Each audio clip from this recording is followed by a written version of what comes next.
What is up? What is going on? Dave at SVA Baseball Card Collectors. Super pumped. Finally won Logan Gilbert. I bid my max, and of course it hit my max. To me, it seemed like it was bid up, but we're talking about $19. No one's shill bidding that nonsense, but whatever the case may be, I have won, and so I was happy about that. Then I went on Comc and then bought another one. So that one I will be flipping over, trying to resell for a profit, and hopefully I can do that. And hopefully he continues to pitch well, and away I can go. Make some bank, bro. So super pumped about that. I don't know if anyone could be super pumped about a prospect that you hardly know, and that you look at stats on the internets and just make a decision about his life and his career and his trajectory. So anyway, Topps Finest is out today. So if you're looking to buy a box, you'll probably be able to go to your local card shop and be able to get it, or you can also buy it on eBay. They're, I think, a $122 to $125. You get 2 boxes, 6 packs per box, 5 cards in each pack. So you will, if you buy, they call it the master set, and then you have they have 2 mini boxes per master box.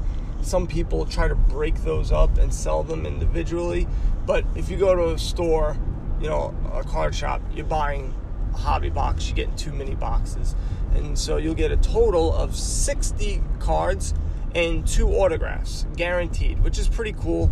They look very similar, and I think they're very sleek, like Bauman's Best, from what I know of last year. I don't know about resale value. I think the major players, you'll do well. It seems like it's, as usual, Yankees heavy. I was looking at the autograph list, the hit list, and even the case breakers, which I've never seen before. They actually had 10 teams on one. When you get each team, you pay for a certain amount of money. This guy combined 10 teams together. So a lot of teams don't have that many hits to them. So just take a look at it. I think I will be able to get that list, and I will share it in the Facebook group if anyone cares. I know a lot of people on there really didn't care for the cards, but at least that will show you the hits, and if you are a big Yankee fan, maybe it's something that you want to buy. The design's okay. The inserts don't look great to me personally. They have one insert that's a basketball insert from 94, 95. It just looked childish to me. So you can take a look at that. You can buy those cards. I know there is Topps Museum is coming up shortly as well. I don't know the price range. I'd be lying if I knew.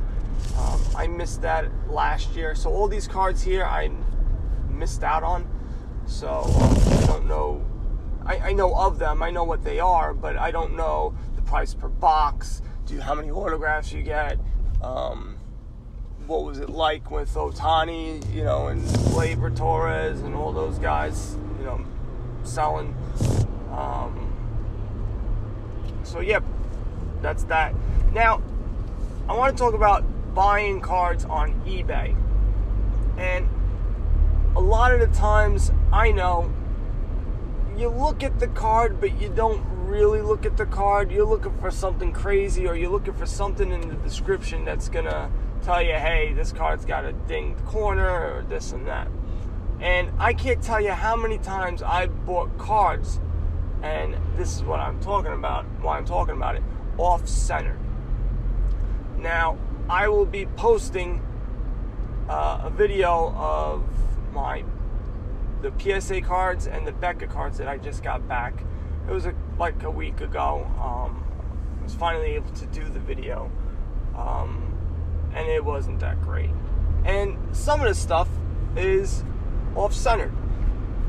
And I look at it now and I go, oh yeah, no, I can see.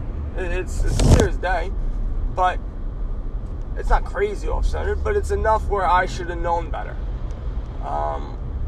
Will I get a, I would get, some of them got a Beckett 9, with all the 4 subgrades equaling a 9 and autograph 10. Will that translate into a PSA 10? I'm not too sure. I know they're a little bit more lenient on off-center issues, but that's just taking a gamble because it just could be based on what they feel for that day. So we'll see on those cards. I got about 4 cards that I'm going to have to crack and resend to PSA. The other ones I'm just either going to try to sell, trade, I don't know what. But take a look at cards that are off-center. There are a ton of them out there. And a lot of times cards that are sold raw, with autographs, they're off-center. Or there's something up with it, and that's why they're getting rid of it. Not all the time, because I've bought on eBay and flipped it, got it graded and then flipped it. But more often than not, I've made the mistake of things being off-centered. And it's not that difficult. That's one of the easiest things to pick up. Corners, edges, surface issues, they're a little bit tougher, especially depending on the background that they use. If it's a white background, it's a little bit easier. But surface issues, a lot of times, if it's a Bauman Chrome, and you get someone who knows how to, clean cards, they can fix those issues. But centering, you can't. And it's really, really important that you take a look at it. I was about to buy another Lolo Sanchez, and it was bidding lower than normal, but it sold, for what it's been going for, but it was all centered. Guy took a crappy picture, which is what I like, but off-centered, completely off-centered. Now, completely off-centered in modern cards, I'm saying 60-40. You're not going to see some crazy like 80-20 like back in the day, or 70-30. Even 60-40, maybe it's 55-45, but it's definitely noticeable. And if it's noticeable, you're not going to get that high grade. Everyone's shooting for the 9.5 grade from Beckett or a PSA 10. And like I said before, PSA seems to be a little bit more lenient on off-center and stricter on corners, edges, and things like that. But I'm comparing 9.5 to a PSA 10. A pristine 10 to a PSA 10, I haven't seen one. I don't have a pristine 10, so I don't know. I can't tell you. But I saw on blowout forums, there is also, which I was a little annoyed about, Beckett grading is also having issues. And there was this one user who is, I think he used to work for Beckett, or it seems to be like the people that are being questioned have worked for these companies. And there's a lot of shady things going on where he submits cards and gets back pristine 10 or black label card from Beckett. They are very rare people. You don't get them very often. Maybe out of 1,000 submitted, maybe you get one. That's the way it typically goes. They're very hard to get.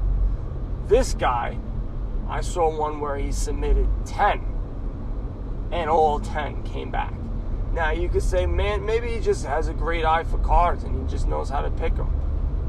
Okay, but there's a lot of people out there who have extensive knowledge and are pretty good, that have 20, 30 years of experience and can never get the amount of pristine black that this guy has. So there's definitely something up, which sucks. It really does. But that's the type of stuff that you'll see on blowout forums. You also see, people asking questions. I actually started a thread over there, which no one responded to, which I don't blame them, because who am I? I was just telling them I have a podcast, and if they have any questions. And they're like, well, if I have a question, I'll just start a thread, you jerk. But, I wanted to just be there, have a presence there. I have no idea. I'm probably on page 3. So, if you guys are over there, check it out. Maybe bump me up there. And, I don't know. Fugazi bumping up. So maybe don't. But definitely, like I said, it's definitely a good tool to use to get information, to talk to people, trade outside of Facebook, Instagram, on eBay. I posted a card for sale finally on Instagram. I did it really late at night, which is not a good time to do it. I probably will post it on eBay eventually when I start taking pictures. I've been cleaning a lot in my house, which is a good thing because now I'll have room to put my crap in. But I've been going from place to place that's the messiest to the least messiest. So right now I finished my laundry room, which had a bunch of stuff just thrown in there. Last week was my shed, which was a disaster where you couldn't even open the door, stuff over my head, and that is completely cleaned out now. So next will be what I call my green room because it's painted green, and that's where I have all my eBay stuff. That's all the electronics and things like that. And I think what I'm going to do is I will create a separate eBay store for my baseball cards. So there's a place to go. My website is nearly done. I know I'm saying it, but I really worked on it yesterday, so I'm right there. I'm really close. So you should be seeing that soon, and hopefully I'm able to keep up with it with regards to blogs and things like that. And I think it'd definitely be a great place where you have a place that you can go, all right, here's the resources. I know I need to go here because he's going to have the latest stuff, and it'll be a trustworthy place to go to. So that's what I am trying to, gear towards. I am now at my job. You know what that means. I got to get going. SVA Baseball Card Collectors. That's the Facebook group. We are growing slowly, but we are definitely growing. A lot more members the past week, which I'm super pumped about. Hopefully you guys share and try to get more people in there. SVA BB Collectors on Instagram, also on Twitter. Buy some cards and go broke, people. Later.